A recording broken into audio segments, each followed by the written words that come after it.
राजेंद्र भाई साहब जय जी ने शुरू करें आप।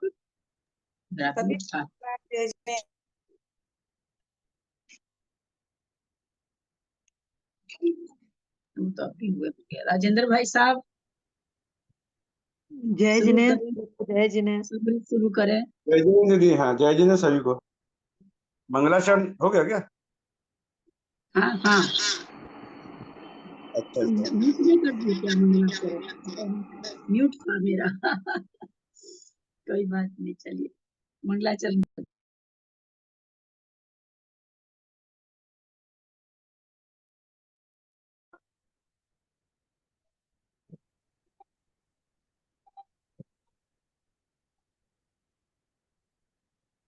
क्या शुरू करना है दीदी?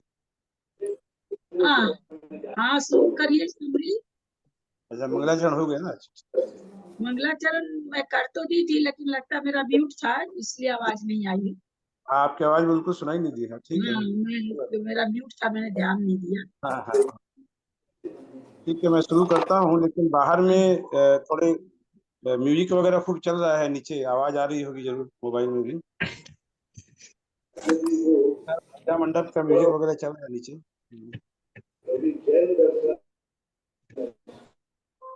आज हम लोग 39वें पर्व का पेज नंबर कौन सा है? हाँ जी, आज 39वें पर्व का रिवीजन कर रहे हैं। पेज पेज नंबर नंबर कौन सा है? Page number 178। 170। Thank you. शुरू करें। राम, लक्ष्मण और सीता अनेक स्थान पर भ्रमण करते हुए आगे बढ़ रहे हैं, और जैसा कि हम लोगों ने पढ़ा कि वे जिधर भी जा रहे हैं, पुण्य उनके पीछे पीछे जा रहा है। और सिर्फ पुण्य ही नहीं, बल्कि वे अपने पराक्रम से भी जिधर जा रहे हैं उधर के लोगों का वहां पर भी भला करते हुए जा रहे हैं, उपकार करते हुए जा रहे हैं। इतने वे पराक्रमी थे। अब यहाँ पर आज हम लोग वर्णन पढ़ेंगे कि वंशस्थल पर्वत पर, जहाँ की कुलभूषण देशभूषण दो मुनिराज हैं, जिनके ऊपर घोर उपसर्ग हुआ था, इस उपसर्ग को उन्होंने अपने पराक्रम से दूर किया था। ये वर्णन आज हम पढ़ने जा रहे हैं कि सीता सहित राम लक्ष्मण रमन करते हुए वन की उन भूमियों में आए जो नाना प्रकार के वृक्षों से सहित थी। वहां राम मूंग के समान कांति वाले पल्लव को तोड़कर तथा उसका कर्णाभरण बनाकर सीता के कान में पहनाते थे। इस प्रकार सीता के श्रृंगार आदि करते हुए वे आगे बढ़ते जा रहे थे। कहीं पर वृक्ष की लटकती लटक पर सीता को बैठाकर बगल में दोनों ओर खड़े होकर राम लक्ष्मण उसे झूला झुलाते थे। इस प्रकार के ये मनोहर दृश्य चल रहा था। सीता राम से कहती थी कि यह मनोहर लता देखो, कहीं कहती थी यह मनोहर पल्लव देखो, कहीं कहती थी यह मनोहर वृक्ष देखो। नाना प्रकार के वनों में धीरे धीरे विहार करते थे। अनेक मनुष्यों से भोग्य देशों में दृष्टि डालते हुए वे धीर वीर क्रम से वंशस्थ द्युति नाम के नगर में पहुंचे। सीता के साथ भ्रमण करते हुए उन महापुरुषों को बहुत काल हो गया था, लेकिन उतना बड़ा काल भी उन्हें अंश मात्र भी दुख देने वाला नहीं हुआ था, क्योंकि यह उनके ऐसा पुण्य का प्रभाव था कि कहीं भी उन्हें कोई दुख की किंचित रेखा भी महसूस नहीं हुई। जिस नगर में वे पहुंचे हैं उस नगर के समीप ही वंशधर नाम का एक पर्वत देखा, जो कि बांसों के समूह से अत्यंत व्याप्त था। पृथ्वी को भेद कर ही मानो ऊपर उठा था। वहां उन्होंने देखा कि प्रजा के लोग नगर से निकल कर कहीं दूसरी जगह जा रहे हैं। बहुत तेजी से सभी वहां से भागते हुए मनुष्य देखे कि नगर छोड़कर मनुष्य वहां से भाग रहे थे। तो किसी मनुष्य से रामचंद्र जी ने पूछा कि हे भद्र, यह बहुत भारी भय किस कारण से है? इसका कारण क्या है? आप लोगों में इतना भय किस लिए व्याप्त है? तो उस व्यक्ति ने कहा कि इस पर्वत के शिखर पर रात्रि के समय बहुत ही भयानक शब्द होते हैं, और ऐसे शब्द होते हुए आज तीसरा दिन हो गया है। जो शब्द पर्वत पर होता है वह हमने पहले कभी नहीं सुना। उसकी प्रतिध्वनि पूरे नगर में गूंज उठती है और वह अत्यंत भयंकर है। ऐसा शब्द उठता है रात के समय, मानो पूरी पृथ्वी हिल उठती है। दसों दिशाएं मानो शब्द करने लगती हैं, और सरोवर में भी मानो हलन चलन होने लगता है। सरोवर का जल भी कंपायमान होने लगता है। वृक्ष मानो उखड़ने लगते हैं। जान पड़ता है कि रात्रि के समय हम लोगों का वध करने के लिए उद्यत हुआ यह कोई लोक का कंटक पीड़ा करता हुआ फिर रहा है। ये लोग उस शब्द के भय से रात्रि प्रारंभ होते ही भाग जाते हैं और सुबह होते ही पुनः वापस आ जाते हैं, क्योंकि जो भी यहाँ पर उपसर्ग हो रहा है वह रात्रि के समय ही होता है। यहाँ से कुछ अधिक 1 योजन चलकर यह शब्द इतना हल्का हो जाता है कि आपस की बातचीत को भी सुना जा सकता है, और वहां 1 योजन आगे चलकर वहां फिर कोई भय नहीं है। ऐसा कहते हुए लोग नगर को छोड़कर भाग रहे थे उस शब्द के भय से। यह सुनकर सीता, जो स्त्री सुलभ एक भय होता है, स्वाभाविक भय होता है, सीता भयभीत हुई और उसने राम लक्ष्मण से कहा कि जहाँ ये सभी लोग जा रहे हैं वहां हमें भी चलना चाहिए, क्योंकि नीति शास्त्र यही कहता है कि देश काल को समझकर पुरुषार्थ करना चाहिए, तो कोई आपत्ति नहीं आती। राम लक्ष्मण ने इस प्रकार से सीता को घबराई हुई देखकर हंसकर कहा कि तुझे बहुत भय लग रहा है, तो जहां ये लोग जा रहे हैं उनके साथ तू भी चली जा, और सुबह होने पर इन लोगों के साथ वापस आ जाना, हमें खोज लेना। इस पर्वत पर यह भयंकर शब्द किसका होता है यह आज हम लोग देखेंगे, ऐसा हमने निश्चय किया है। क्योंकि राम लक्ष्मण कभी भी किसी भी परिस्थिति में भयभीत नहीं होते थे। भय नाम का कोई शब्द उनकी डिक्शनरी में था नहीं। तो जब वहां मनुष्यों के ऊपर इतनी बड़ी विपत्ति आई है कि लोग नगर छोड़कर भाग रहे हैं, तो उनकी विपत्ति का निवारण करना, ऐसा हमने निश्चय किया है कि हम जाकर देखेंगे कि माजरा क्या है और इस समस्या का समाधान करेंगे। तब जैसे ज्वर चढ़ रहा हो ऐसी कांपती हुई आवाज में सीता को मानो ज्वर चढ़ गया हो। यह सुनकर इतनी भयभीत हो गई और उसने कहा कि आप लोगों की हठ, आप लोगों की जिद केकड़े की पकड़ के समान बड़ी विलक्षण है।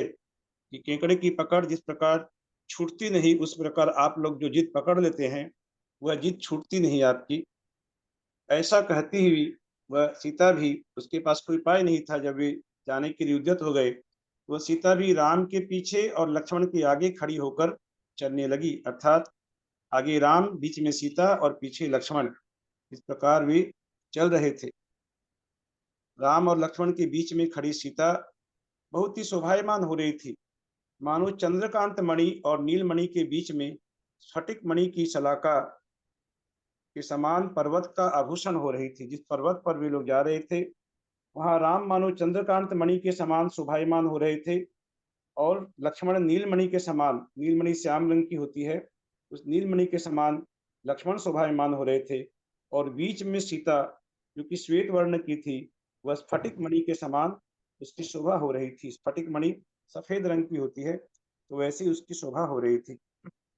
जहां कहीं सीता को गोल चट्टानों से नीचे गिरने का भय होता था, वहां वे दोनों उसे ऊपर उठाकर ले जाते थे। ऊपर जाकर राम लक्ष्मण ने ऐसे दो मुनि देखे जो कि उत्तम ध्यान में आरूढ़ थे, जिनकी लंबी भुजाएं नीचे की ओर लटक रही थी और जो अत्यंत दुस्साध्य चतुर्मुखी प्रतिमा को सिद्ध कर रहे थे। परम तेज से युक्त थे, समुद्र के समान गंभीर थे, पर्वत के समान स्थिर थे, उत्तम आकार के धारक थे, दिगंबर मुद्रा को धारण करने वाले थे, और आगमुक्त आचरण अर्थात आगमों के अनुसार वे आचरण करने वाले दो मुनिराज के दर्शन महापर्वत के ऊपर जाकर उन्हें हुए। आश्चर्य को प्राप्त हुए वे तीनों अर्थात राम, लक्ष्मण और सीता अशुभ कर्मों के आश्रय का त्याग कर विचार करने लगे कि संसार में प्राणियों की समस्त चेष्टाएं निस्सार तथा दुख के कारण हैं। मित्र, धन, स्त्री, पुत्र और भाई बंधु सभी सुख दुख रूप हैं। इन मित्र, धन, स्त्री आदि से कभी सुख मिलता है, कभी दुख होता है। एकमात्र धर्म ही सुख का कारण है। यही हमारा सच्चा मित्र है। इसलिए जो भक्ति से युक्त थे, जिन्होंने हाथ जोड़कर मस्तक पर लगा रखे थे,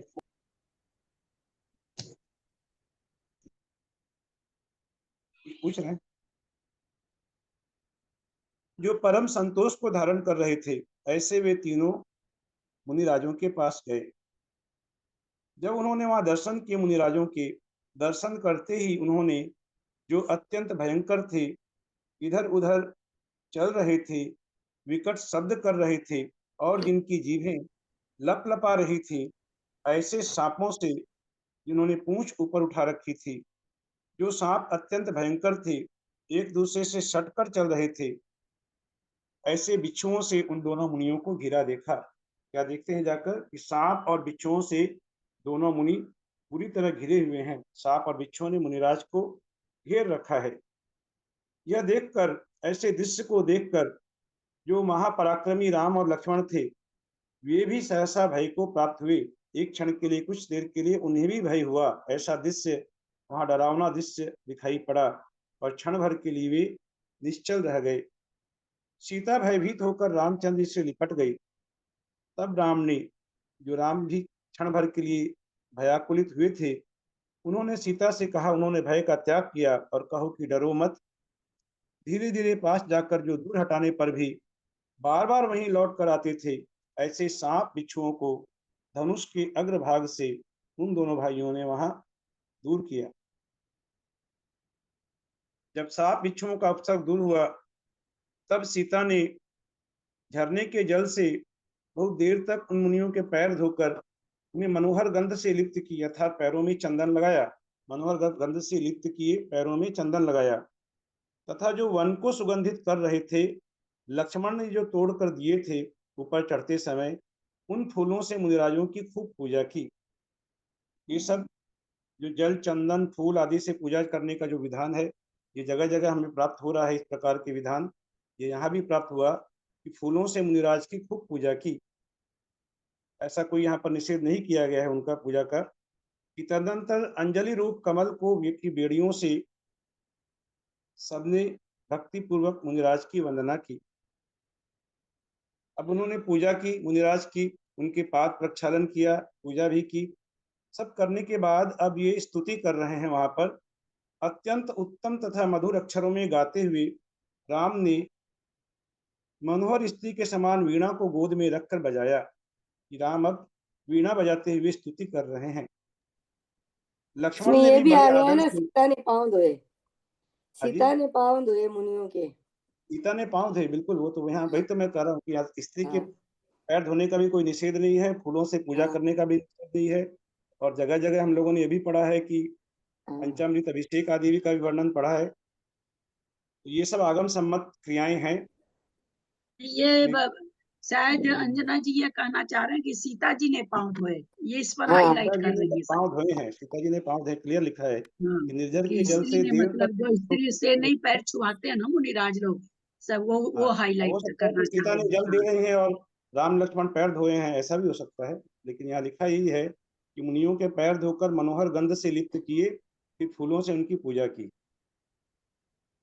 अब ये लोग स्तुति कर रहे हैं, बहुत ही मनोहर शब्दों में वीणा को गोद में रखकर बजाया।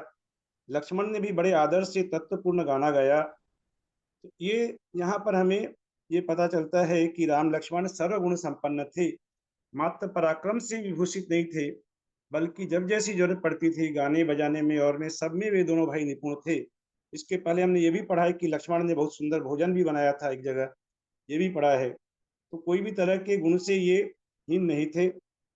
वे गा रहे थे, क्या गा रहे थे कि जो महायोग के स्वामी हैं, धीर वीर हैं तथा उत्तम चेष्टाओं से सहित हैं, उत्तम भाग्य के धारक जिन मुनियों ने उपमा से रहित अखंडित तथा तीनों लोक में प्रसिद्ध अरहत यह उत्तम अक्षर प्राप्त किया है, जिन्होंने ध्यान रूपी दंड के द्वारा महामोह रूपी शिला को तोड़ दिया है। कि मोह जो है यही मनुष्य का सबसे बड़ा शत्रु होता है, इस मोह को दूर करना बड़ा दुष्कर होता है। तो उस मोह रूपी शिला तल को भी ध्यान रूपी दंड के द्वारा उन मुनिराजों ने तोड़ दिया है। और जो धर्मानुष्ठान धर्माचरण से रहित विश्व को दीन समझते हैं, यह संसार जो धर्माचरण से लिप्त नहीं होना चाहता, धर्मानुष्ठान आदि नहीं करना चाहता, ऐसे लोगों को वे दीन समझते हैं। उनके प्रति इनके मन में करुणा है कि ये अपना कल्याण क्यों नहीं कर रहे हैं। ऐसे साधु देवों के द्वारा भी मन से, शिर से तथा वचन से वंदनीय हैं। कि ये ऐसे मुनिराज देवों के द्वारा भी मन वचन काय, शिर से अर्थात काय से, वचन से ये मुनिराज वंदनीय हैं। मान की विधि को जानने वाले राम लक्ष्मण जब इस प्रकार के अक्षर गा रहे थे, तब तिर्यंचों के भी चित्त कोमलता को प्राप्त हो गए। इस प्रकार का उनका यह स्तुति सुनकर, यह गायन सुनकर के जो तिर्यंच थे वे भी अत्यंत कोमल भाव को प्राप्त हो गए। न सिर्फ राम लक्ष्मण वहां गा रहे थे, बल्कि सीता वहां पर नृत्य भी कर रही थी, जो सुंदर नृत्यों के लक्षण जानती थी, मनोहर वेशभूषा से युक्त थी, हार माला आदि से अलंकृत थी। लय बदलने के समय जिसके चरण कमलों का विन्यास शब्द रहित था, जो भक्ति से प्रेरित थी, ऐसी सीता ने उस समय बड़ा ही मनोहारी नृत्य किया। इस प्रकार का नृत्य किया जिस प्रकार के जिनेन्द्र भगवान के जन्माभिषेक के समय सुमेरु पर्वत पर श्री देवी ने किया था, सची इंद्राणी ने जिस प्रकार का नृत्य किया था, वैसा ही नृत्य यहाँ पर, या श्री देवी कोई देवी और होगी जिन्होंने नृत्य किया, उस प्रकार का नृत्य यहाँ सीता ने बहुत ही भक्ति से प्रेरित होकर किया। जब ये सब गीत संगीत नृत्य का वहां समा बंधा हुआ था, सर्प और भिक्षुओं का उपसर्ग दूर हो गया था, ऐसे समय एक ऐसा विचित्र शब्द सुनाई दिया जो दिशाओं में परम क्षोभ को उत्पन्न करने वाला था तथा आकाश को भेदन करता हुआ सा जान पड़ता था। वहां लंबी घनघटा से आकाश व्याप्त हो गया और लोक ऐसा जान पड़ने लगा मानो भय से व्याकुल हो, कहीं चला गया हो, मानो पूरा लोक भय से व्याप्त हो गया हो। जिनके आकार अत्यंत भय उत्पन्न करने वाले थे तथा जिनके मुख दाढ़ों की पंक्ति से कुटिल थे, ऐसे भूतों के झुंड महाभयंकर अट्टहास करने लगे। सहसा वहां पर इस प्रकार की भयंकर ध्वनि उत्पन्न होने लगी। राक्षस थे, नीरस शब्द करने लगे, अमंगल रूप से गालियां अग्नि उगलती हुई शब्द करने लगी। जो हाथ में तलवार लिए थी, जिनका शरीर अत्यंत क्रूर था, जिनके स्तन हिल रहे थे, जिनके ओठ अत्यंत लंबे थे, जो नग्न थी, जिनकी फूटी आंखें मांसखंड के समान थी, जिसने नरमुंड का सेहरा पहन रखा था और जिसकी जीभ ऊपर की ओर उठकर ललाट का स्पर्श कर रही थी। कि जीभ इस प्रकार से जिसने ऊपर उठा रखी थी उस डाकिनी ने, कि वह उसकी यहाँ ललाट का स्पर्श कर रही थी और जो मांस और खून की वर्षा कर रही थी, ऐसी डाकिनी दिखाई देने लगी। यह सब हो रहा था, परंतु इन महामुनियों को इस व्यर्थ की चेष्टा का कुछ भी भान नहीं था। वे तो ज्ञानोपयोग अंतरंग में शुक्ल ध्यानमय हो रहे थे। धर्म ध्यान से शुक्ल ध्यान की ओर वे मुनि बढ़ रहे थे। उन महामुनियों का ज्ञान कर्मों का क्षय करने वाले शुक्ल ध्यान से तन्मय हो रहा था। अच्छे अच्छे पुरुषों को भय उत्पन्न करने वाला ऐसा वृत्तांत देखकर सीता जो कि नृत्य कर रही थी, वह नृत्य छोड़कर कांपती हुई रामचंद्र से लिपट गई। तब राम ने कहा कि हे देवी, भयभीत मत हो। सब प्रकार का भय दूर करने वाले मुनियों के चरणों का आश्रय लेकर बैठ जाओ। तुम शांति से बैठ जाओ और हमें अपना काम करने दो। यह कहकर राम ने सीता को मुनिराज के चरणों के समीप बैठाया और लक्ष्मण के साथ वे युद्ध करने के लिए तैयार हो गए। सजल मेघ के समान गरजने वाले एवं महाकांति के धारक राम लक्ष्मण ने अपने अपने धनुष टंकोरे, दोनों भाइयों ने अपने धनुष की प्रत्यंचा खींच ली, तो ऐसा जान पड़ने लगा मानो वज्र ही छोड़ रहे हैं। और वह देव जो यह उपद्रव कर रहा था, उसने जब अपनी अवधि ज्ञान से जान लिया कि ये बलभद्र और नारायण हैं, तो ऐसा जानकर वह अग्निप्रभ देव घबराकर वहां से तिरोहित हो गया, अंतर्ध्यान हो गया। उस ज्योतिषी देव के जाते ही वहां पर सारी जो कुचेष्टाएं थी वे सब तत्काल विलीन हो गई। पूरा उत्सर्ग शांत हो गया। राम लक्ष्मण ने सिर्फ अपने धनुष टंकोरे थे, इतने में वह देव घबरा करके वहां से पलायन कर गया। परम हित की इच्छा करने वाले राम लक्ष्मण के द्वारा प्रतिहारी का कार्य संपन्न होने पर, प्रतिहारी अर्थात द्वारपाल का कार्य एक तरह से संपन्न किया था रामचंद्र जी ने। वहां पर जो स्वामी थे, दो मुनिराज थे, उनके ऊपर जो उपसर्ग चल रहा था उस उपसर्ग को उन्होंने दूर किया और दोनों मुनियों को क्षण भर में केवल ज्ञान उत्पन्न हो गया। वे उपसर्गकृत केवली थे, उन्हें केवल ज्ञान हो गया। तदनंतर नाना प्रकार के वाहनों पर बैठे हर्ष से भरे उसी समय जैसे ही उन्हें केवल ज्ञान उत्पन्न हुआ, अनेक प्रकार के वाहनों पर बैठे हुए हर्ष से भरे चतुर्निकाय के देव वहां आ पहुंचे। जो भवंतरिक देव और वैमानिक देव सभी वहां पर आकर पहुंच गए। उस समय केवल ज्ञान की उत्पत्ति से खींचे हुए देवों का समागम होने से रात दिन रूप काल भेद से रहित हो गया। कि क्या रात है क्या दिन है कुछ समझ में नहीं आ रहा था, क्योंकि देवों की मुक्तों की जो वहां पर असंख्य देवों की मुक्तों की मणियां जगमगा रही थी और रात और दिन का भेद समाप्त हो गया था। ऐसे समय में वहां पर सभी लोग केवलियों की पूजा कर यथा योग्य स्थान पर बैठ गए। तत्क्षण अथानंतर तत्क्षण उत्पन्न हुए परमोत्तम सिंहासनों पर विराजमान केवल ज्ञानी महामुनियों को नमस्कार कर राम ने हाथ जोड़कर पूछा। उस समय वहां पर सिंहासन प्रतिहारी जो है वह भी वहां देवकृत जो प्रतिहार होते हैं उनमें सिंहासन प्रतिहार वहां पर उत्पन्न हो गया। क्योंकि तीर्थंकर होते हैं तो वहां तो पूरी समास्मरण सभा लगती है, प्रतिहारी लगते हैं, लेकिन ये सामान्य केवली थे। इनको सिंहासन जो प्रतिहार उत्पन्न हुआ उस पर केवल ज्ञानी महामुनिराज वे विराजमान थे। उनको हाथ जोड़ करके रामचंद्र जी पूछते हैं कि हे भगवान, रात्रि के समय आप दोनों के ऊपर यह उपसर्ग किसने किया था और आप दोनों में परस्पर अति स्नेह, दोनों आप में स्नेह किस कारण से हुआ है, ऐसी जिज्ञासा उनसे प्रकट की। यद्यपि दोनों मुनिराजों को केवल ज्ञान प्राप्त हो गया था, दोनों ही त्रिकाल विषयक समस्त पदार्थों को युगपत जानने वाले थे, फिर भी दोनों महामुनि दिव्य ध्वनि में क्रम से बोले, अर्थात एक साथ नहीं बोले, क्रम से बोले। उन्होंने क्या कहा कि पद्मिनी नामक नगरी में राजा विजय पर्वत राज्य करता था। विजय पर्वत के एक अमृतसर नाम का दूत था। अब ध्यान से सुनिएगा, कथा में कथा चल रही है, ये कथा बड़ी महत्वपूर्ण है जो कि सुनने वाली है। हम लोग जो निर्वाण कांड में भी पढ़ते हैं, कल भी शीतलनाथ भगवान का निर्वाण पूजा हुई थी, हम लोगों ने पढ़ा था कि कुलभूषण दिशभूषण ऐसा पढ़ते हैं ना कि वंशस्थल वन की डिग धोय, कुलभूषण देशभूषण मुनि दोय।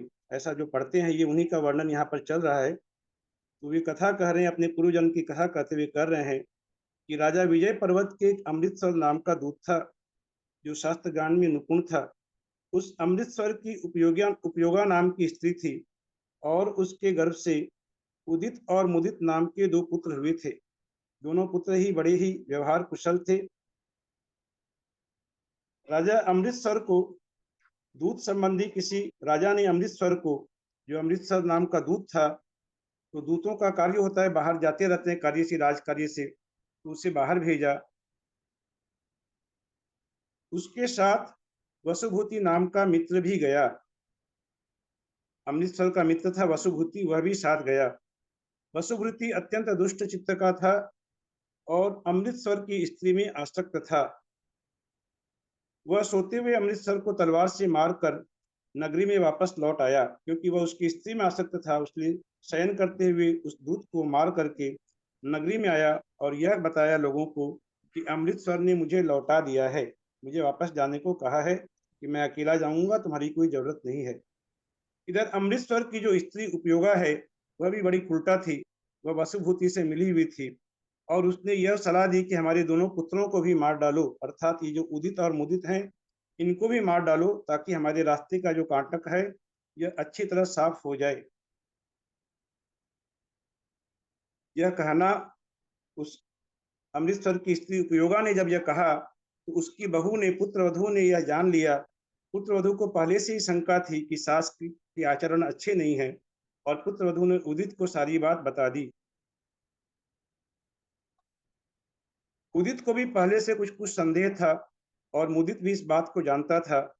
फिर वसुभूति के पास तलवार देखने से सारी बात स्पष्ट हो गई, तो क्रोध से युक्त होकर उदित ने उस वसुभूति को मार डाला, जिससे कि वह म्लेच्छ पर्याय को प्राप्त हुआ।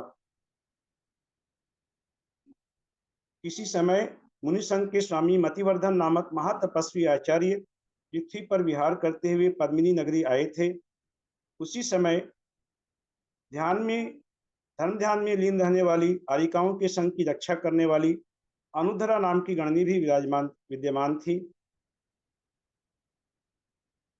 उद्यान की रक्षा करने वाले जो किंकर होते हैं, जो सेवक होते हैं, वे लोग बड़ी ही घबराए हुए राजा के पास पहुंचे और राजा के पास पहुंच करके उन्होंने यह प्रार्थना की कि हे नाथ, मुनियों का एक संघ इस उद्यान की भूमि में आकर ठहर गया है।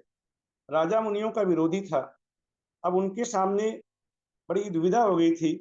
यदि हम संघ को मना करते हैं कि आपको यहाँ नहीं ठहरना है, तो ये मुनि इतने तेजस्वी हैं, इनके शाप को हम प्राप्त हो जाएंगे, और यदि नहीं मना करते हैं तो हे राजन, आपको क्रोध उत्पन्न होता है।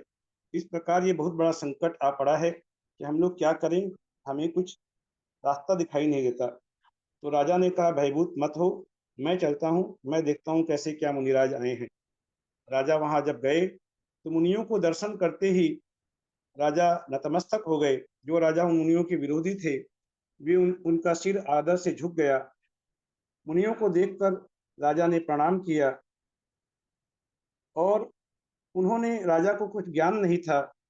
राजा उन मुनियों को देखकर पूछता है कि हे नरश्रेष्ठ, तुम्हारी शुभ लक्षणों से युक्त जैसी दीप्ति है, वैसे भोग आपके चरण तल में स्थित क्यों नहीं है कि आप इतने तेज से आपके चेहरे दमक रहे हैं, लेकिन वैसे भोग दिखाई नहीं पड़ते। आप तो बिल्कुल नग्न हैं, आपके पास कोई परिग्रह नाम का कुछ नहीं है, कोई भोग आपको यहाँ दिखाई नहीं पड़ रहा है।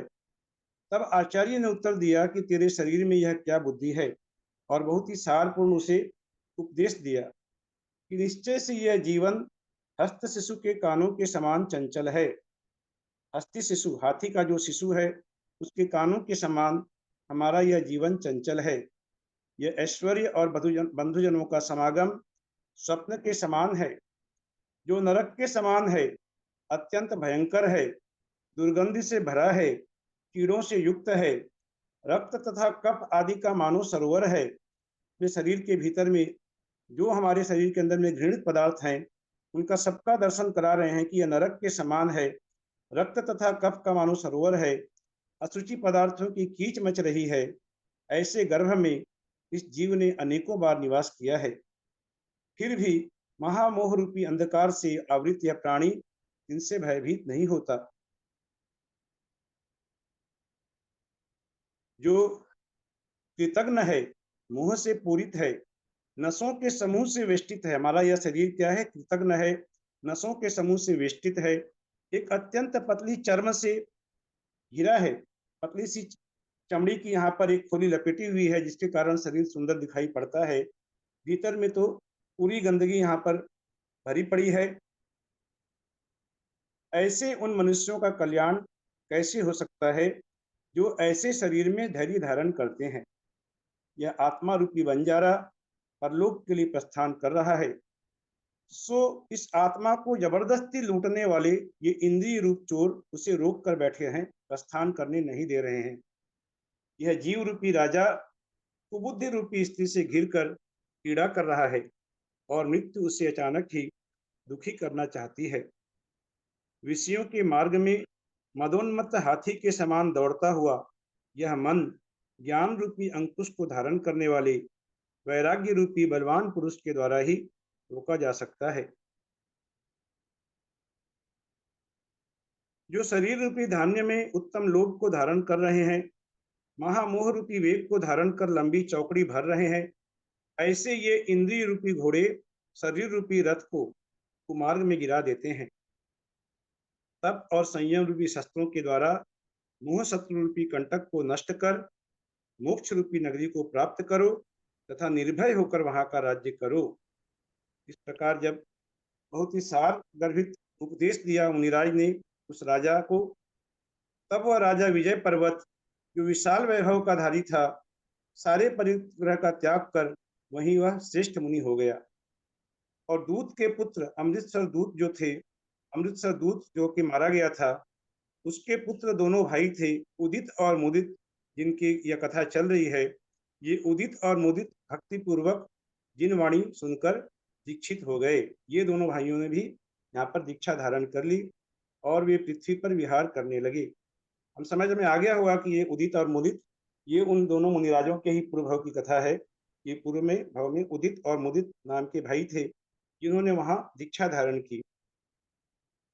निर्वाण क्षेत्र की वंदना की अभिलाषा रखते हुए वे संवेदाचल को जा रहे थे। रास्ते में मार्ग भूलकर एक महा अटवी में जा पहुंचे। वसुभूति का जीव मरकर उसी अटवी में पुष्ट म्लेच्छ हुआ था। जिस वसुभूति को उदित ने मारा था, वह वहां म्लेच्छ हुआ था। सो म्लेच्छ उन्हें देखकर वैर भाव से अत्यंत क्रोधित होकर कठोर वाणी से उन्हें बुलाया। उसे मारने के लिए जब उत्सुक देखा, बड़े भाई ने उदित ने मुदित से कहा कि हे भाई, भयभीत मत हो, यह समाधि धारण करने का समय है। समाधि धारण करो, चित्त को स्थिर करो। दुष्ट आकृति को धारण करने वाला यह म्लेच्छ हम लोगों को मारने के लिए तत्पर दिखाई देता है। हम लोगों ने चिरकाल के अभ्यास से जिस क्षमा को समृद्ध बनाया है, जिस क्षमा धर्म का हमने पाठ पढ़ा है, अभी तक तो हम सिर्फ पाठ पढ़ते आए थे और पाठ पढ़ाते आए थे। आज उस क्षमा धर्म की परीक्षा का अवसर हमारे जीवन में आया है। हमें क्षमा धारण करना है। मुदित ने बड़े भाई को उत्तर दिया कि जिनेंद्र भगवान के वचनों में स्थिर रहने वाले हम लोगों को इस बात का भय है। निश्चय से हम लोगों ने भी इसका वध कभी किया होगा, इसीलिए आज यह हमारे ऊपर इस प्रकार का वैर भाव को प्राप्त हो रहा है। वे दोनों भाई सारे विकल्पों का त्याग कर प्रतिमा योग को प्राप्त हुए और उन्हें मारने की इच्छा रखता हुआ भील उनके पास आया, लेकिन दैव योग से भीलों के सेनापति ने उसे देख लिया और मना कर दिया। वह मारने जा रहा था लेकिन मार नहीं पाया, क्योंकि सेनापति ने उसे देख लिया और मना कर दिया।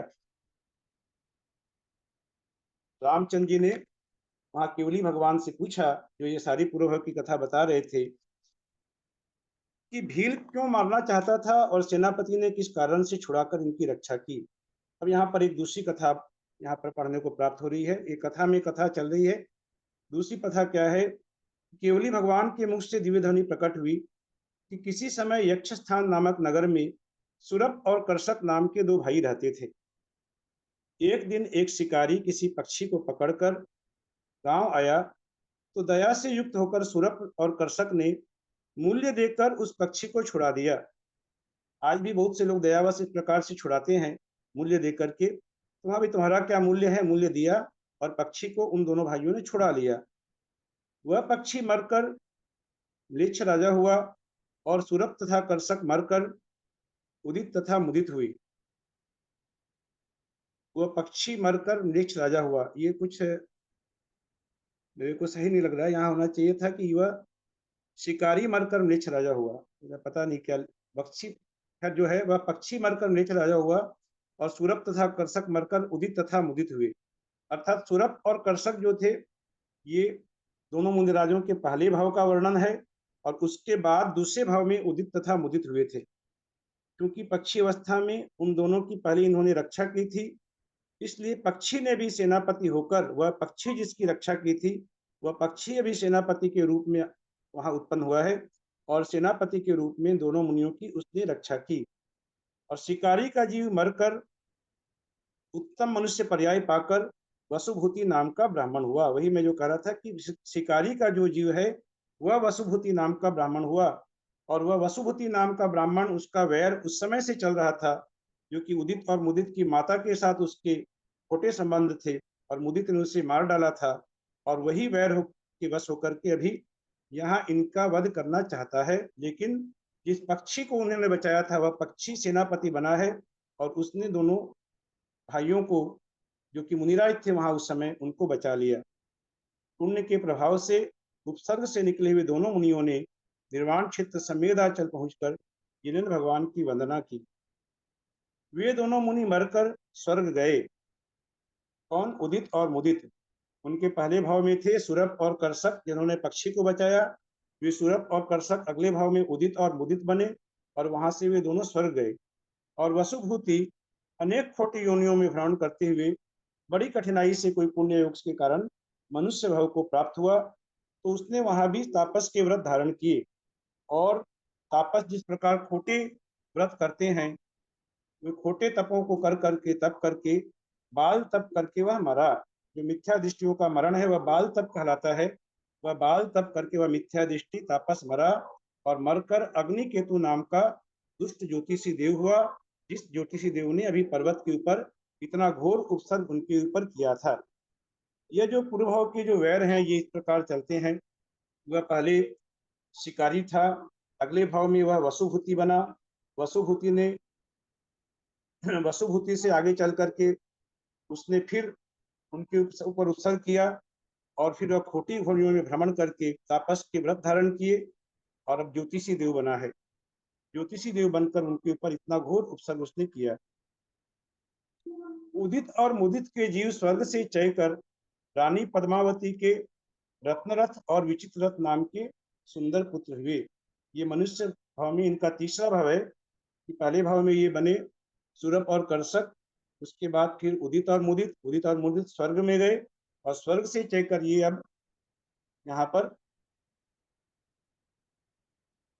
विचित्ररथ और रत्नरथ दो भाई हुए हैं। और राजा की और एक दूसरी महादेवी के अनुंधर नाम का पुत्र हुआ।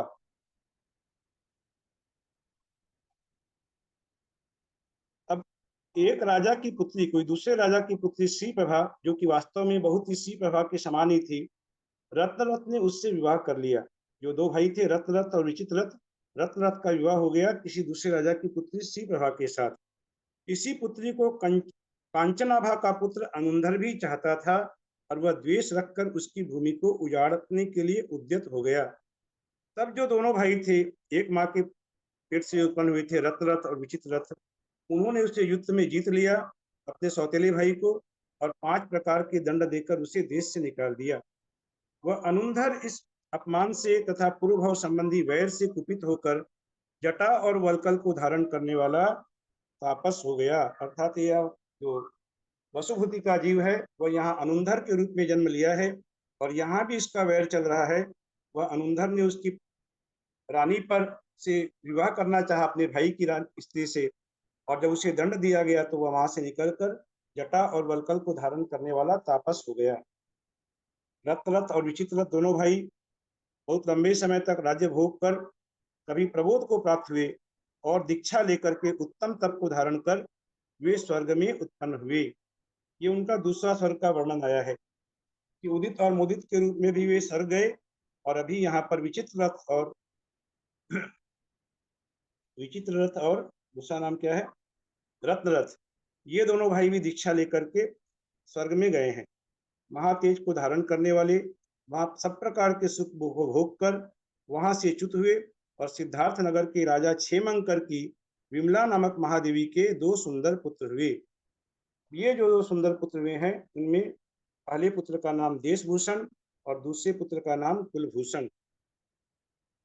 इसी समय कोई विद्वान वहां पर आए थे, नगर में सागर सेन नाम के महाविद्वान आए थे।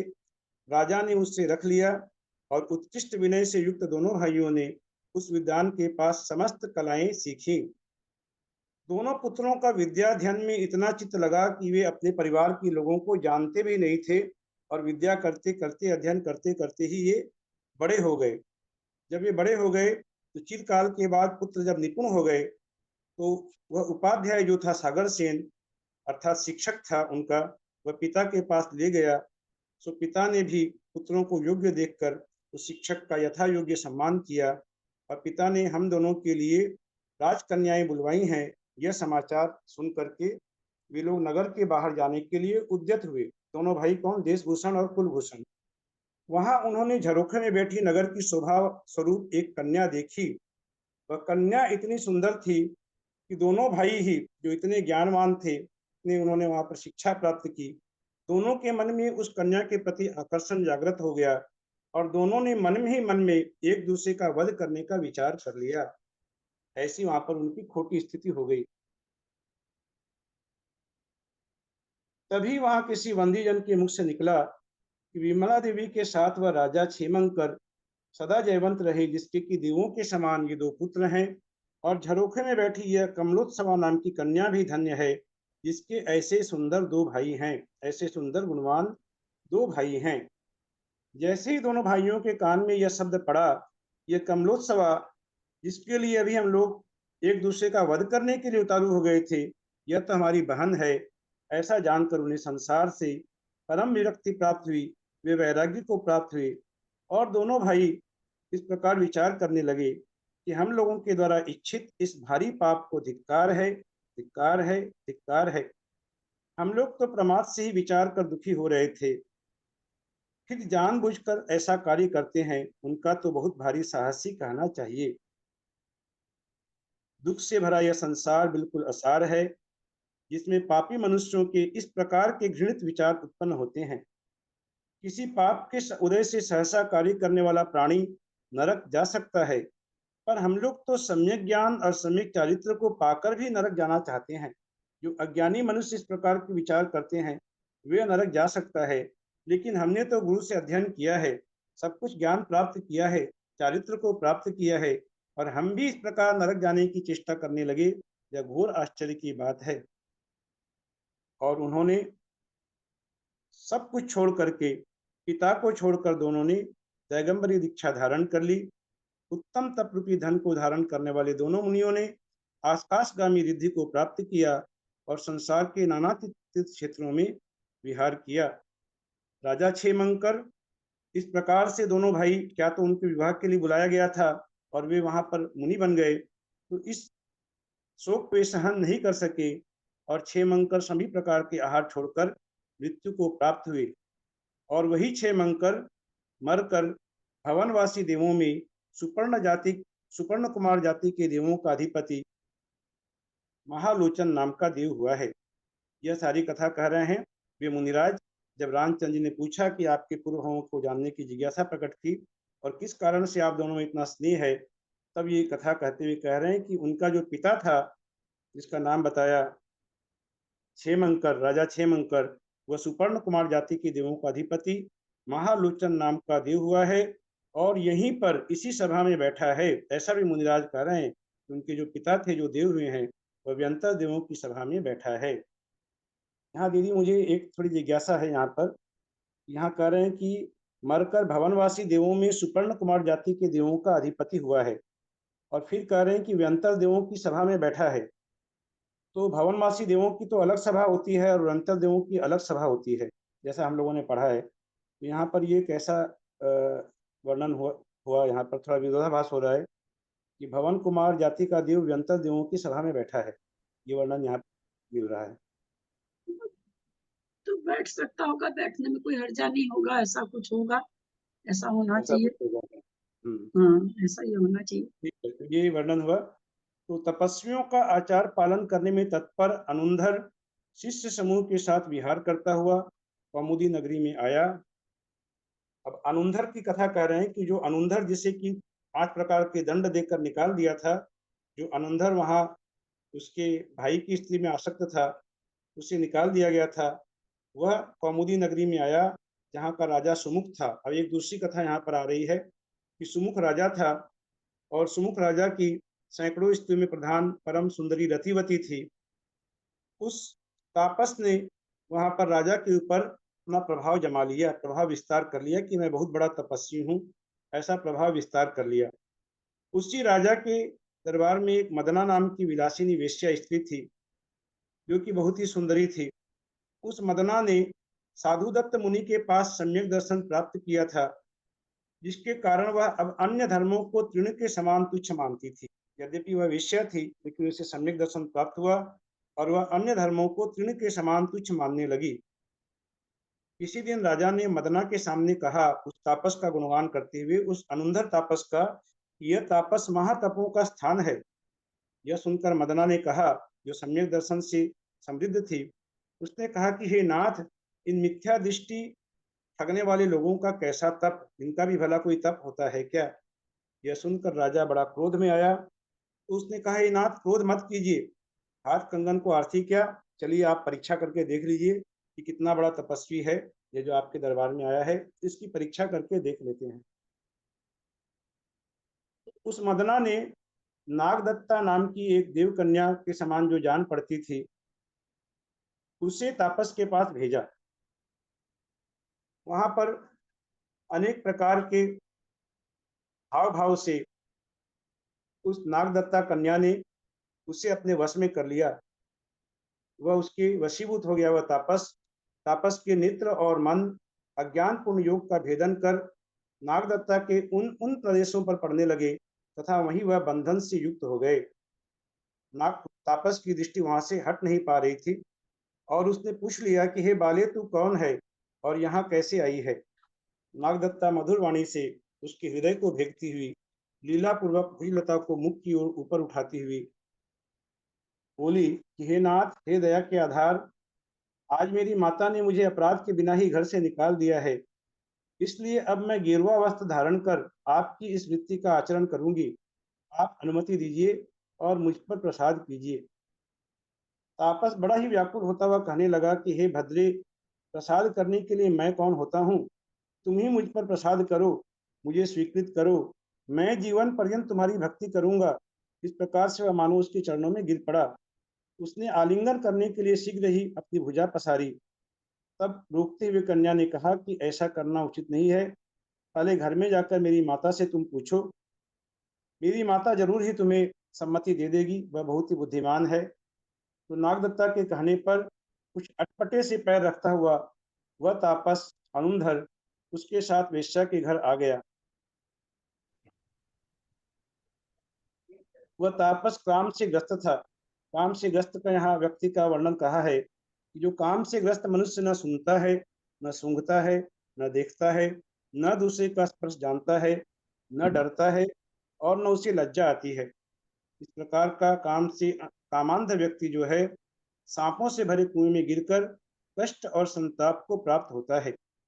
वह तापस वेश्या के चरणों में सिर झुका लिया उसने, जो जिसके ऊपर राजा बहुत ही प्रभावित था। सिर झुकाकर कन्या की याचना करता है। उसी समय संकेत के अनुसार राजा का वहां प्रवेश होता है और राजा ने उस तापस को बंधवा कर रात भर वहां रखा और सुबह छानबीन करके सबके समक्ष उसका परम तपस तिरस्कार किया और वह तापस परम दुख को धारण करता हुआ पृथ्वी पर भ्रमण करता रहा और अंत में मरकर दुखदायी योनियों में भटकता रहा। तदनंतर कर्मों के प्रभाव से मनुष्य भाव को फिर प्राप्त हुआ और दरिद्रता रूपी कीचड़ में निमग्न तथा लोगों के आदर से रहित नीच कुल में उत्पन्न हुआ।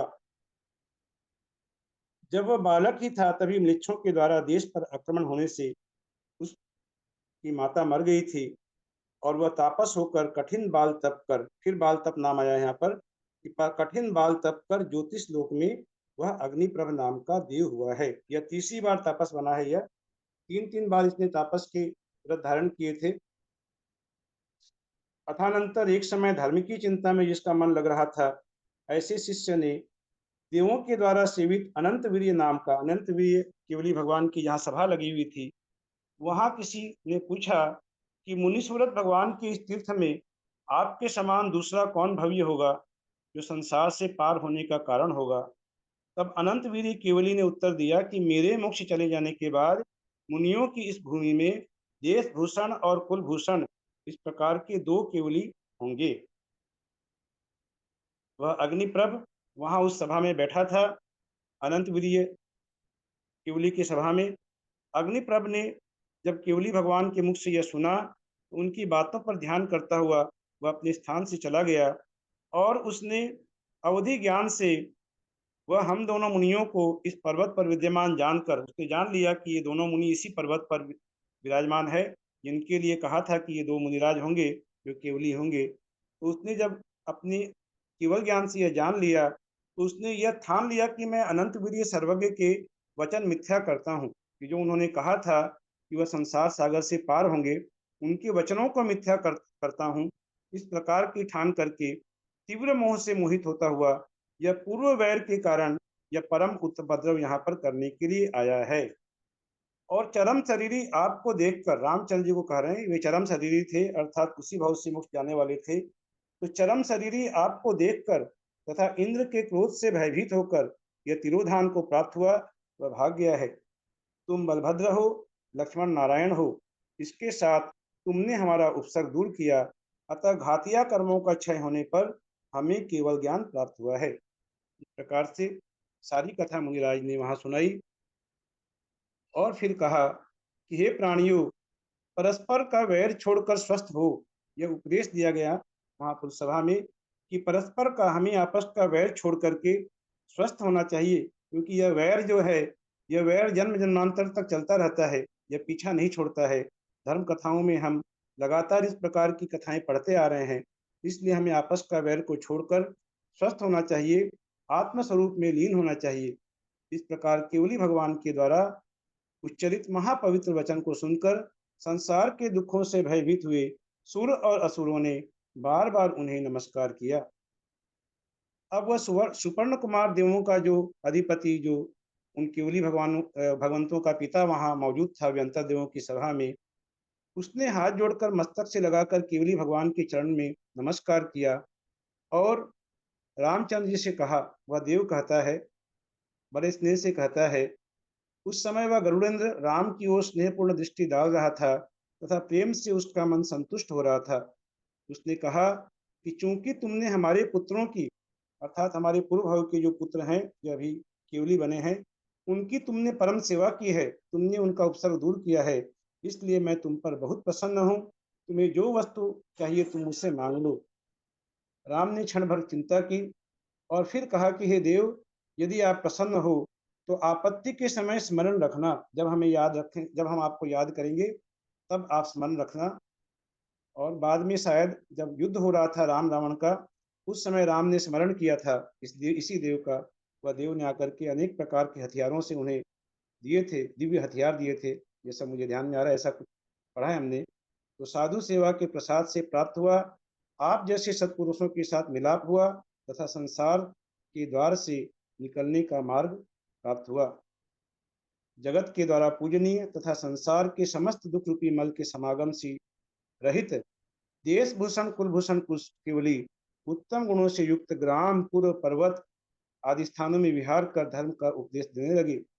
गौतम स्वामी कहते हैं कि हे सैनिक, जो देश भूषण कुलभूषण महामुनियों के इस अतिशय पवित्र चरित्र को उत्तम भावों से युक्त होकर सुनते हैं तथा कथन कर दूसरों को सुनाते हैं। इस सभा में, ये जो धर्म सभा यहाँ लगी हुई है, बहुत से लोग बैठे हुए हैं यहाँ, अपने अपने स्थान से सुन रहे हैं। जो भी इस कथा को सुनते हैं, और आप लोगों ने भी इस कथा का कथन किया होगा मेरे कहने के पूर्व, और मैं भी आज कथन कर रहा हूँ, आप लोग सुन रहे हैं। तो जो कहने वाले हैं और जो सुनने वाले हैं, वे सभी सूर्य के समान देदीप्यमान होकर शीघ्र ही पापों का त्याग करते हैं। ऐसी इस कथा का महात्म्य है। इस कथा को हमें बार बार पढ़ना चाहिए, बार बार सुनना चाहिए, बार बार सभी को सुनाना चाहिए। जब लो देवादिदेव आदिनाथ भगवान की जय।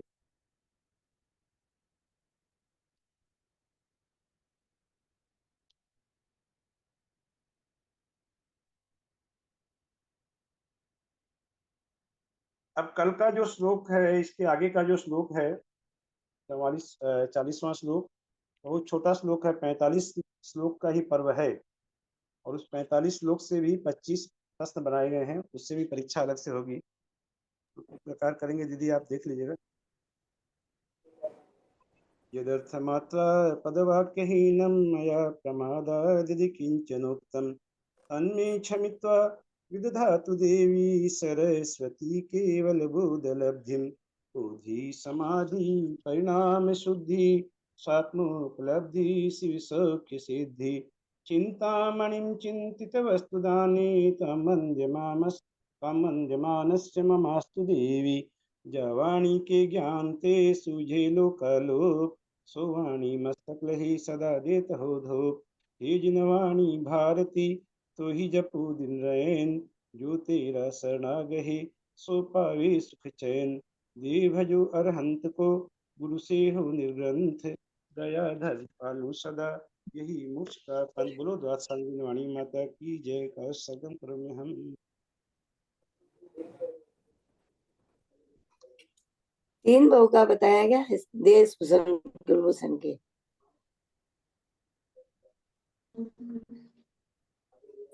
है वे अंजना जी को वंदना, गणों का सादर चरण स्पर्श, सभी से सादर जय जी। 1 घंटा कंटिन्यू महाराजियों को वंदना, सभी सभी बड़ों को बड़ों को सादर जय प्रणाम, कर, सबको सादर जय सबको जी। सादर जय जिने, सविता को जय वंदना जिने, सभी बड़ों को जया सादर को प्रणाम, जय सभी को सादर जिनेन्द्र, जय जिनेन्द्र। सभी को सादर जय जिनेन्द्र। राजेंद्र भाई सबका बहुत बहुत बहुमान। 1 घंटा पूरा बोले हैं एकदम कंटिन्यू। 1 घंटा पूरा बोले हैं बिना वो बिना रुके, बिना एकदम से। बहुत ही पता भी नहीं चला 1 घंटा कहाँ पास हो गया। सभी बड़ों को प्रणाम, जय जिनेन्द्र। जय जय। ललिता जी को धो करते, अंजना जी को वंदना, सबको सादर जय जिनेन्द्र। प्रणाम ललिता जी, भैया जी को प्रणाम। अंजना जी को वंदना, रीता जी को प्रणाम, सभी को जय जिनेन्द्र। आपने कुछ पूछा था क्या, कितने भाव का वर्णन हुआ है? हाँ, 3 बहु का बताया गया देश भूषण कुलभूषण का। वो एक था ना वो उदित उदित तो दूसरे भाव का वर्णन है। उसके बाद फिर ये हुए थे क्या, विचित्र रथ, और फिर ये स्वर्ग में गए। स्वर्ग में जाकर के चित्र रथ और 2 रथ नाम से जो नाम आए ना, 2 रथ नाम से, उसके बाद फिर ये वापस गए और फिर आकर देश भूषण कुलभूषण बने। 4 भय हो गए ना, देश पहाड़ पर जो हो गए। ये हो रहा है, पहाड़ के ऊपर जो हो रहा है सारा, वो भी तो कुलभूषण देशभूषण है। और फिर ये भाई के बहन भाई हैं दोनों, ये भी देशभूषण कुलभूषण है। उदित और मुदित भी दोनों उन्हीं का पर्याय है। उन्हीं का भाव है। उन्हीं का भाव है। 4 मनुष्य भाव का वर्णन है और 2 बार ये लोग स्वर्ग में गए हैं। ठीक है। आज नहीं तो देशभूषण कुलभूषण जब बहन को देख करके बैराग लिए, उस समय मोक्ष नहीं गए हैं क्या? मोक्ष उसी समय गए, उसी भाव में गए हैं। जा गए ना, केवल ज्ञान हो गया तो इनको। हाँ, तो फिर पहाड़ पर वैराग्य लिए मुनि बने और उनके ऊपर उपसर्ग हुआ और फिर केवल ज्ञान हो गया। केवल ज्ञान हो गया तो मोक्ष जाएंगे। इसी भाव में उपसर्ग हो गया क्या? इसी भाव पर उपसर्ग हुआ, इसी भाव से। आज की परीक्षा के लिए भाव हो बहुत गए ना, छठे भाव में गए ना मोक्ष, केवली बने। हाँ, 2 बार तो स्वर्ग ही चले गए ना। स्वर्ग 2 बार गए हैं। हाँ, तो 4 बार फिर वो गए ना, पहले दूसरे भाव में उदित मुदित हुए थे। देखिए, ये पहले सबसे पहले हुए हैं सुरभ और कर्षक। सुरभ और कर्षक के बाद हुए उदित और मुदित, दूसरा भाव। उदित और मुदित फिर स्वर्ग गए। और स्वर्ग से आकर के ये लोग हुए रथ और विचित्र रथ, और फिर ये वापस से स्वर्ग गए, और वहां से आकर के ये लोग देशभूषण कुलभूषण हुए हैं। छठा भाव हो गया। 6 भाव छठा हो भाव। गए, हाँ जी हाँ, 6 छठे भाव का भाव वर्णन। में हो। हाँ, और वो जो तापस बना वो 3 बार तापस बना। अग्निप्रभ देव 3 बार तापस बना। वो अपने पूर्व भाव में 3 बार तापस बना। तो ऐसे कर्मों की 7वीं लीला है बार कि में ये तो मोक्ष गए ना, 7वीं बार में मोक्ष गए। नहीं, नहीं छठे नहीं, बार में छठे चले गए। बार में, 6 छठे बार भाव में के गए। बाद गए, 6 भाव के बाद मोक्ष गए। छठे भाव में चले छठे में गए। ही तो चले गए ना, 6 भाव, हाँ उसी भाव में चले गए। हाँ, भाव में 6 भाव।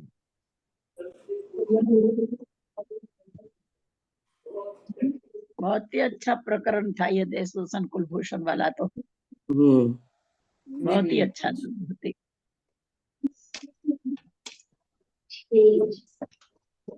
चलिए एंड करती हूँ, आप लोग का पेपर आने वाला है। मेरे शास्त्री जी में तो ये पेज ही नहीं है, 17 पेज नहीं है।